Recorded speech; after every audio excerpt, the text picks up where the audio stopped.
নিজেদের সেলফ ডিফেন্সটা খুবই জরুরি।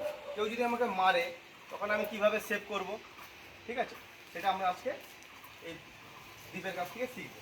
ঠিক আছে, দেখো দীপকে আমি যদি মারি, দীপ কীভাবে সেভ করি তোমার সবাই দেখো।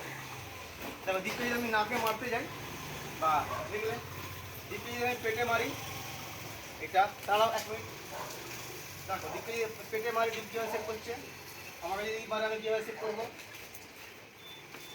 দেখো আদা আদা, ঠিক আছে।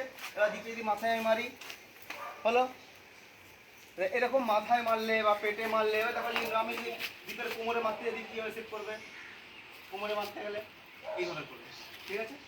তোমার কোমরটা 5 মারতে আসো, আদা, ঠিক আছে। এবার যদি আমি দীপের নাকে মারি, আদা, তাহলে মাথায় মারলে বা এরকম যদি মারতে যাই, তাহলে মাথায় মারছি এইভাবে সেভ করবে, বুকে মারছি এইভাবে সেভ করবে বা এইভাবে সেভ করবে।